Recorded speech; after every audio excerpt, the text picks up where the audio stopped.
Good day, beautiful people of God. Shalom, shalom. The peace of God is obviously with us today, and we thank God. My name is Bitumelo Mkhetia, and you're welcome to my YouTube channel. If you've been watching my videos, if you've watched any of my videos, may God bless you. Thank you so much. And if it is your first time today, may God bless you. Thank you for tuning. And today we're talking about all things fasting and prayer, and I pray that may God just bless you. May God be with you in the season of your life. May God give you your heart's desires. May God help you to fast and pray. May God help you to just have the zeal to spend more time with him in prayer. And yeah, so today we're talking about fasting and prayer. And I think I've mentioned a bit in my previous videos that since the beginning of October, I have been doing the personal challenge 90 days of Thanksgiving, and together with the 90 days of Thanksgiving, I have been taking some time to pray and to fast. Not to say that I haven't been praying the whole year or fasting any time during the year, but because there was certain things that I was trusting God for between October and December, then I took it upon myself to pray a bit more and to fast a bit more. So I'm just going to be talking about prayer and fasting in this video, and I just want you to tell me, have you ever prayed and fasted? Have you ever took some time out to fast? Do you understand what it means to fast the Christian way or any other way? Okay, so uh, what is prayer and fasting? Prayer and fasting is prayer and fasting, basically. But we already know prayer, that as Christians, as children of God, we should take time to pray so that we can invite God into our different situations in life.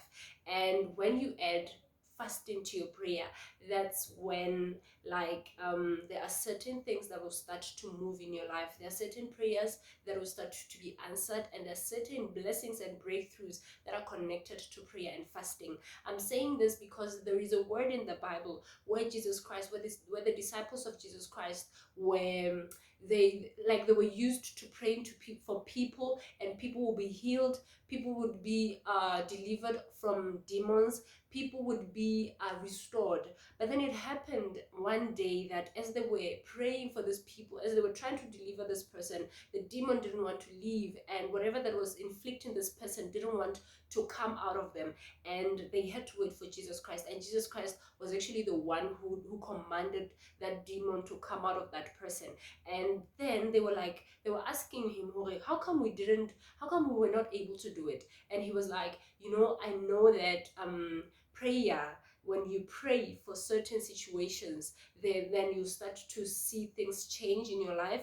But with this specific kind of a situation, you don't just need prayer, but you also need fasting. That means you add fasting to your prayer, and that is when this demon came out of this person, and this person was delivered. So we get it from there that we always pray. We have to pray all the time. The Bible says that pray without ceasing. Do not stop to pray. Pray to God all the time. Have a continuous relationship with God, a continuous communication with God, so that God can intervene in your life. But now we are also saying, God is also saying, I want you to consecrate yourself. I want you to fast. I want you to start a fast in your own life. And we have so many different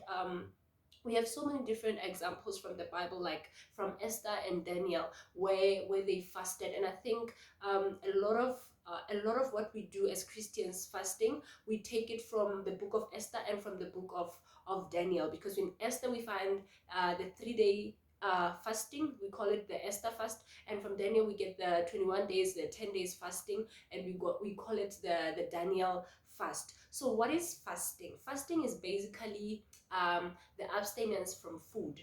When you abstain from food for a specific reason, and most of the time it is for religious purposes, it's for your own spiritual growth. So fasting is when you abstain from food, but you can also abstain from other things, anything that brings the physical gratification, anything that your body likes, anything that your soul, because we know that a human being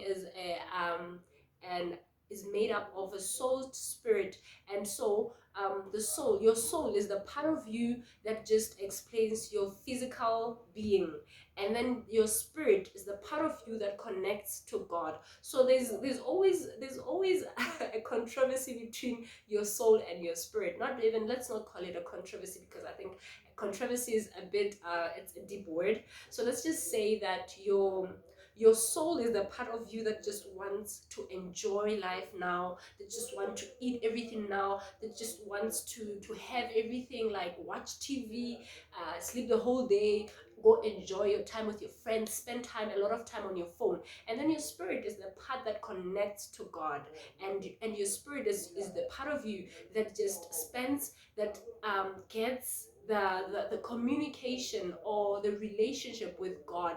And so if you want your relationship with God to be strengthened, if you're praying for anything at all, then you have to quieten your soul. And one of the ways that you quieten your soul is by fasting, because your stomach is part of your soul.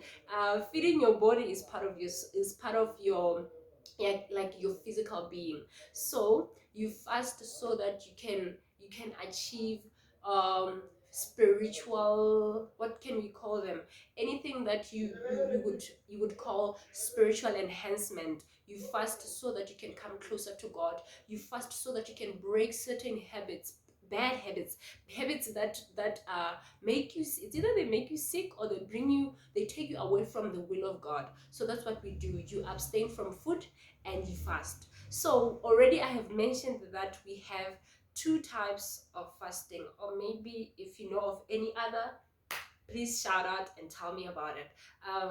We have the Esther fast and the Daniel fast according to the Bible.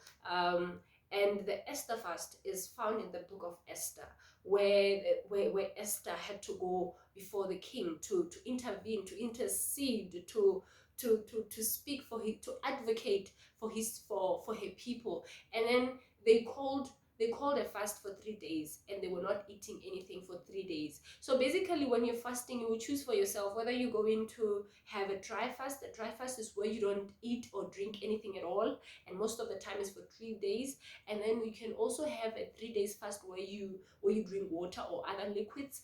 And you can also have a 10 days fast. It depends. 7 days fast, 10-day fast. Maybe you fast between 6 a.m. and 6 p.m., or you fast between 6 a.m. and 12 p.m., or maybe you fast for 7 full days, or 21 full days, where you are maybe drinking water and other liquids, or you are eating vegetables. The one of Daniel is the one where the 21 days of Daniel fasting, that's where you eat fruits and vegetables and you only drink water. And we get it from Daniel when he decided to seek God, to pray about the situation that they were facing at the time. And he abstained from food. He abstained from he abstained from delicacies. They call it the delicacies of the king at the, and like in the story. But basically, for you would be abstaining from dairy products, abstaining from meat, abstaining from processed foods, all of them, and abstaining from sugar. And you will just choose for yourself, what are you going to fast from. And you can also fast from your social media, fast going out, maybe spend the whole weekend in the house and just seek God in prayer and in fasting. So yeah, that's what Daniel did, and that's why we call it the 21 days Daniel fast.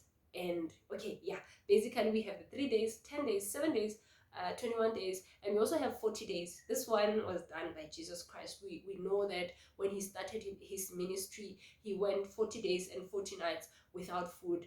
And that is where we get the 40 days fast. Even with the 40 days fast, maybe you can decide that you're going to eat vegetables for 40 days, and you're going to have certain prayer requests and things that you are trusting God for, or things that you really need God to help you with in your life. And maybe you'll be eating just vegetables, or maybe you'll be fasting between 6 a.m. and 6 p.m. for 40 days. And I have to tell you, fasting brings results. Fasting brings results. And in my next video, I'm going to share with you some of the testimony. I haven't been like I haven't been fasting like a lot in the past, but especially I think this year I started fasting a bit more, and I have my own testimonies, things that God did in my life because of the prayer and fasting. And so I would just like to tell you that if you have never fasted in your life, if you don't know much about fasting, or if you've always been hearing people telling you that they are fasting and you've never tried it for yourself, I think maybe in this video God is actually confirming to you that you should go on a fast. And I promise you there will always be an answer to your prayer. And fasting works. And I know that it is not easy, especially to our bodies, because our bodies like to be comfortable all the time. Our bodies like to take us on the other side of the physical being. Our souls always want to be want to enjoy life. You always want to eat everything and anything. You always want to watch things. You always feel like if you're spending a lot of time in prayer, you feel like you are depriving yourself of something, which is what your soul, your I don't want us to call it I don't want us to call it anything else. But yeah, basically, when you take time to fast, you're going to see changes in your life. And even for the things that you were not even praying about, or things that you were not even aware that you need, you will start to see God answer those prayers. You will start to see certain things change in your life. And then the good thing about it is that you will know that there is this thing that I did and I've seen certain changes in my life. So I'm just going to encourage you that you should fast, and you should take it a bit slow. If maybe you haven't started, you have never fasted, and then as time goes you will keep progressing with your fast. And also, if you are a person who maybe you are sick, maybe you have a chronic illness, you should maybe consult your doctor, or maybe ask relevant people before you